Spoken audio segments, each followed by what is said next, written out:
When my wife, Emma, came to me one evening and suggested we take a 2-week break to test our marriage, I didn't know what to say.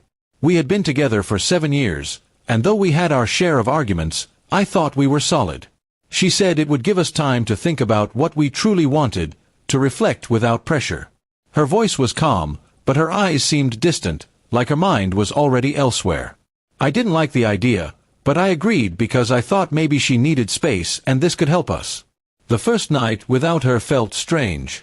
The house was quiet, too quiet. I kept expecting her to walk in, laugh about something silly, or complain about work. Instead, I ate dinner alone and stared at the empty chair across the table.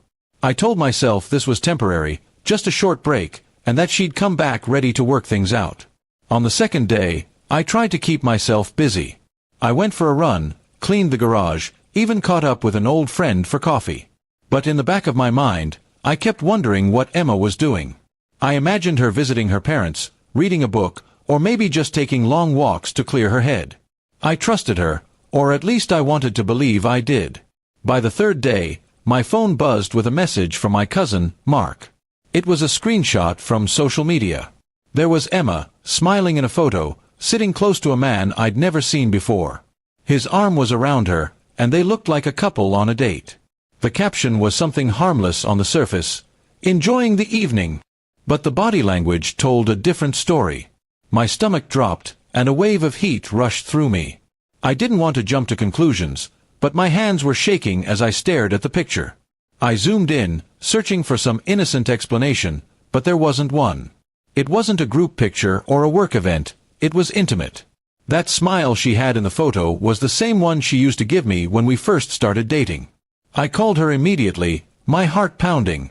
She didn't pick up. I sent a message asking who the man was. No reply. Hours later, she finally responded, "I think it's better if we don't talk until the 2 weeks are over. Please respect that." That sentence hit me harder than the photo itself. It was cold, detached, and nothing like the woman I thought I knew. That night, I couldn't sleep. I kept replaying our last conversation, wondering if she had planned this all along. Was the break just an excuse to see someone else without feeling guilty? My mind was filled with questions I couldn't answer, and my chest felt heavy with betrayal. The next day, another photo surfaced. This time she and the man were at a park, sharing ice cream.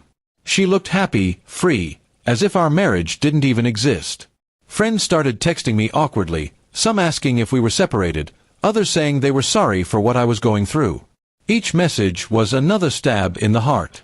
I decided I couldn't just sit and watch. I drove to her apartment, the one she'd rented, just for the 2 weeks. When she opened the door, she looked surprised but not guilty. I asked her straight out if she was seeing him. She didn't deny it. Instead, she said, "I didn't think you'd find out so soon." That single sentence shattered any remaining hope I had. She tried to justify it by saying she needed to explore her feelings, and that our marriage had been over for a while. I reminded her that I was still in that marriage, still fighting for it, but she just looked away. The woman standing in front of me wasn't the one I married. She was someone else entirely. I left without another word. The drive home was a blur. My hands were clenched on the steering wheel, and my mind was numb. I thought about the years we spent together, the vacations, the nights we stayed up talking, the promises we made. All of it felt like it had been erased in 3 short days. Over the next week, I started making decisions.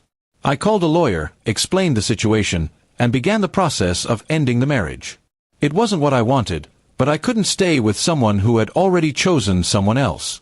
My trust in her was gone, replaced by a cold emptiness.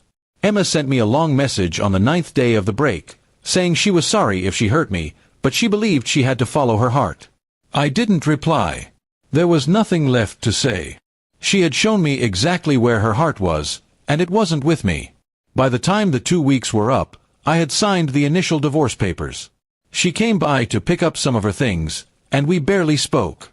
I realized then that the woman I once loved no longer existed, at least not for me. And while the pain was still raw, I knew I had to move forward, even if it meant walking alone. The break she wanted didn't test our marriage, it destroyed it. But in that destruction, I found clarity. I learned that love without loyalty is just an illusion, and that sometimes the hardest part of letting go is accepting the truth you never wanted to see.